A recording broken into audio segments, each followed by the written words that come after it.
Shalom, shalom, bien-aimés dans le Seigneur. Que la faveur et la grâce de notre Seigneur Jésus-Christ et la paix soient avec vous et dans vos maisons. Nous voici encore pour te partager un petit plus. Bibelobi, nous ne connaissons qu'en partie. Dans le bango, toujours dans Makamanzambe, les plus grands qualités, et ça expérience qui compte. Oui, l'expérience peut jouer, mais ou à l'équipe opinion sous azate parce que Bibelobi, bisonos te bikaka en partie. Merci pour la réaction na bino, na vidéo na le kaki. Si quelqu'un nzambe a pambola bino. La linga qui avant to banda, comme d'habitude, to yembela nzambe. Bien aimé Bible zo manabiso nzambe lera yoka adoration louange na likolo, balobia ningana kana kiti na yaki bokondi. Cela veut dire alinga kaba yembele, alinga kaba adorer. Hein, mais on a dit to yemba ensemble avec vous. Na sinzembo boye biango. Yesu ndeko na boli. Yesu ndeko na bolingo. Yo linginga mingi. Yo linginga mingi. Yo kufela kinga. Yo kufela kinga. Yo talisinga nzela. Oyemba aleluya ngai. Nalingi kolo yes. O Masia. Aleluya na. O aleluya na Yesu. Nalingi kolo yes. Nzambe nanga. Aleluya na Yesu yo malamu. Yesu yo malamu mingi. Yo pesa kinga bomo. Yo pesa kinga bomo. Ekozala pena se. Ekozala pena se. Bomo yekosila te. Oyemba aleluya ngai nalingi kolo yes. O Masia aleluya na o aleluya na Yesu ngai nalingi kolo ngai nalingi nzambe nanga aleluya na Yesu. Atapasi soko liwa yo kolongwa nangate yo sopaki maki to ete ngai nazwa bomoi oyemba aleluya ngai nalingi kolo yes. O Masia o aleluya na Yesu ngai nalingi kolo ngai nalingi jobananga aleluya na Yesu. Atabato bako boya o bako linga zambete bakolinga satana oyo lingi batonyo yolingi batonyo yo kuboya motote oyemba aleluya nalingi kolo yes. O Masia aleluya na Yesu ngai nalingi kolo yes. Nzambe nanga aleluya na Yesu oyemba aleluya ngai nalingi kolo Yesu Masia aleluya na Yesu aleluya na Yesu ngai nalingi kolo Nzambe nanga aleluya na Yesu. Topamboli Nzambe. Toi qui es le véritable Dieu, toi qui es le comparable Dieu, tu célébrer mon nom kati na bisika oyo. Yo nzambo vandi likolo na nyonso mokonzi na nkembo. tobeleli bokonzino kati na bisika oyo, tobeleli reine na yo royauté na yo kati na bisika oyo nzambe. Nzambe totiki programme na maboko na yo. Tikete ame moko ezala sauvé à travers maloba oyo na kombo na Yesu. Nous te bénissons. Toi qui es le véritable Dieu. Bolingo na yo nzambe et bakisamaka na bavi na biso chaque matin car la Bible dit ta bonté se renouvelle chaque matin. To pamboli yo nzambe. To kumisio na kombo na Yesu Christ Masia. Amen. Shalom, shalom, encore bien-aimé. Nalingi toujours la Bible na biso na mukana na Proverbe 27. Bolimbisa muke pour la voix. Même pas voix to grippe muto yoko empêcher biso to évangéliser. Bible na biso un jour dans tes parviers vaut mieux que 1000 ans ailleurs. Donc un jour moment au cas toujours passer na bino parce que toujours tout la parole de Dieu et les qui est de 1000 ans ailleurs. Donc ça voité. Toujours Proverbe 27 totangi à partir à verset 19. Exhortation na biso le lezali qui sont autour de toi. Banani o bazalaka pembeni na yo. Banani oyo courtois yaka. Banani oyo vandaka na bango. Banani oyo bengaka ete baza batu na nga, baza pire ngai, baza yanga, baza bandeko na ngai. Mais baza en réalité baza penza banani. Parce que celui qui connaît le cœur, ce n'est que Dieu. Totangi Proverbe 27, natangi à partir à verset 19. Bibelobi, comme dans l'eau, le visage répond au visage. Ainsi le cœur de l'homme répond au cœur de l'homme. Na bandeli, les attestes kito makasi, Proverbe 27, verset 19. Comme dans l'eau, le visage répond au visage, ainsi le cœur de l'homme répond au cœur de l'homme. Bien-aimé, maloba oyo ezoloba na biso nini? Lolenge totala kotali na mai, omoni elongine bini na mai, lokola miroir. Balobi pe lolenge moko pe ezolakisa lolenge ya moto. Babi lolenge wana pe motema na ye erepondaka na cœur de l'homme. Cela veut dire que ba acte o moto aza koposer eza kolakisa dimension to lolenge ya motema na ye. Comme dans l'eau le visage répond au visage, ainsi le cœur de l'homme répond au cœur de l'homme. Bien aimé, banani bazaka tout autour na yo. Des fois, nous cherchons tout le ennemi de part et d'autre. Nous sommes des ennemis à la pembeni. Bible l'accepte exemple wana ya Jésus-Christ. Mutu ateka qui c'était Judas, azaleka mutu azalaki pembeni na ye. Judas azalaki kutu kosimba caisse. Banani oyo courtois yaka. Yoka exhortation oyo.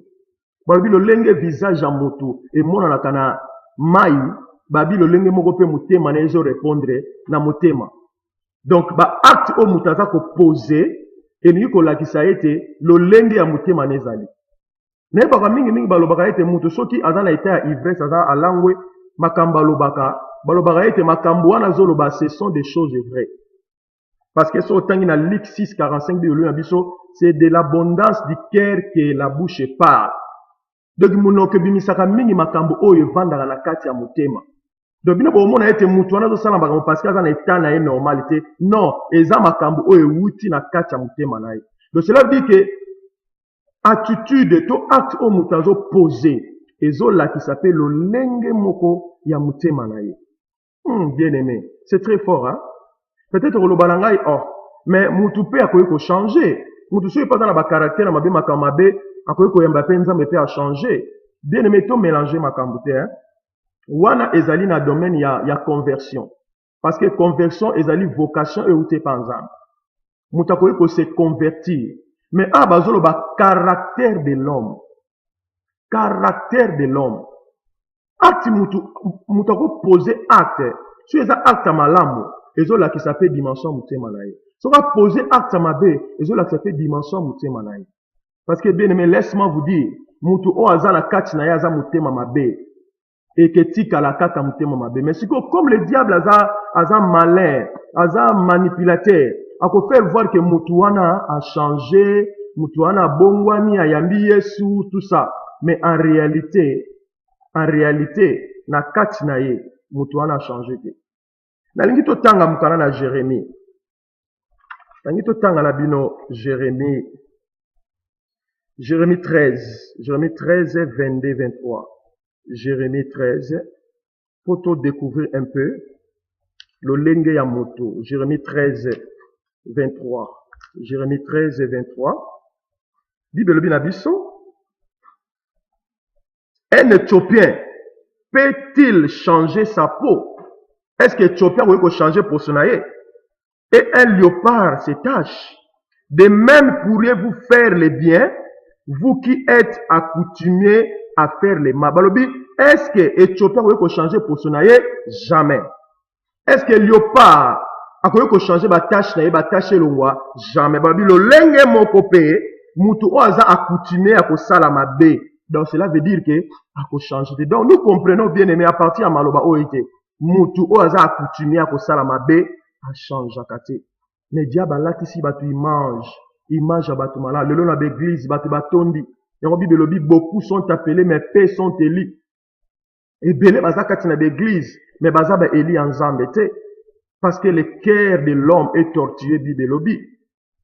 Alors bien aimé batu nini oyo vanda na bango. L'air ba posera ba acte wana yo lobaka nini que voilà ezaka erreur mbiso no surtout bungaka mutu a s'excuser leki nango. L'air asala ngo deuxième fois troisième fois vous croyez que ezaka erreur ezaka no poto za ba to bungaka te ezo reflecter image ya motema na ye ezo lakisa lolenge ya zali. Jude 1:4 na biso car il s'est glissé parmi vous certains hommes dont la condamnation est écrite depuis longtemps. Donc cela veut dire que et ils sont déjà jugés.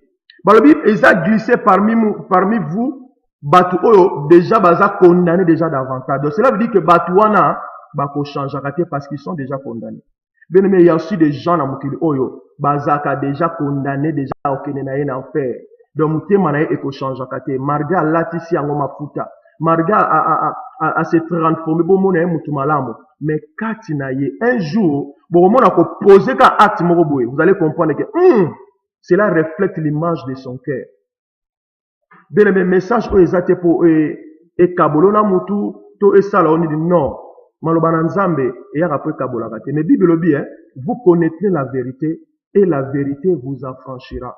Dans la vérité on a na bisio bato baza tout autour na yo ba l'air bazo poser ba acte wana yo zo mona bango lolenge nini yo zo continuer à kozala na bango ta la vérité oyo ezo refléter image o ezakati ya motema na ye. Siko bien aimé conduite à suivre ezani conduite à tenir je vais dire ezani pour na maloba oyo Matthieu 5:29 le binabiso si ton œil est une occasion de chute arrache-le. Balobi si ton bras est une occasion de chute babi kata yango bwaka. Ce qui bibezo lo ba ete liso mutu so yezo occasion de chute longola yango le boka mutu eza ko de kata yango bongo eloko ezali hors de ton corps mutu moko be oyo zo mona ba bizaleli wana kati na ye. Qu'est-ce qu'il faut faire? Il faut seulement s'éloigner. S'éloigner bien aimé. Tout lukaka ba midi à 14h te. Bu kantate ke no bino boleki nzambe na mutema malamu te.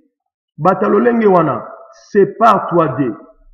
Bible dit sortez du milieu de bimana katikata batandenge wana. Mais toujours avec sagesse. Toujours faut utiliser sagesse comment il faut s'éloigner na batu ya genre wana. Soki ndeko wana za occasion de shit na yo. Soko monique maloba o te lelo. Oui, ezo concorder na situation ndeko moko azala pembeni na yo. Qu'est-ce qu'il faut faire? Conduite à tenir, s'éloigner mais avec beaucoup de sagesse. Dans la vérité ya mwana. Nous ne prêchons que la parole de Dieu. Et la parole de Dieu, c'est la vérité. Et na moment to komi foto ti la parole de Dieu, na vérité pena ndenge ezaleli. Au continue au vana mutabongo, ka ke no muta changeaka boy na boy foto lingana mingi. Ah, ouais mais ça mais yo ka isoro nde balobi est-ce que léopard akoki ba tacha léopard ko longwe na nzoto. To bien ngo ke léopard attendenge ni soka boti mwana ni mwana toujours ba tacha ezalaka. Batuni pe question est-ce que Éthiopien peut changer pour son aïe? Jamais. Babi lo lenge moko pena mutu o aza accoutumé ya ko sala le mal a ko changer kate. Tika nzambe apambola bino partager ba vidéo oyo bien aimé des fois nous avons l'habitude de partager ba makambo oyo ezala ngona tina te.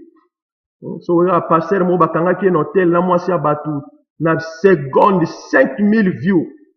So boy ka ke no frère Kofi to frère Fer to fallait ça qui likambu ta la partage ndeko na ngai tala mambo partager nde yango oyo partager ba image o nzamba opambolo bolimbisa ngai soki nalobi mabe mais ezaka likambo to remarquer na temps de la fin soki likambo moko boye ya buzoba na kati internet bato bakopartage yango na seconde ekomi ntina bachine na bapyongyang mais soki eza makambo na nzambe évangile bato bapartage na kilo bato bakosabone te bato bakopartage te eza basigne ya temps de la fin partage video oyo ndeko moko apambola yango tika nzambe apambola bino lokumu ezonge epai na ye po aza malamu.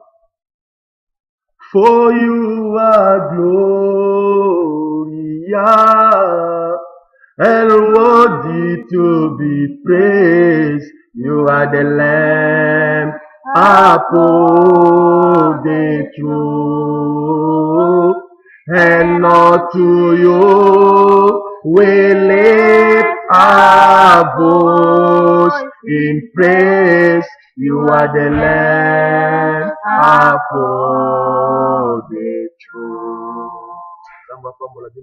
Bye bye. Bye.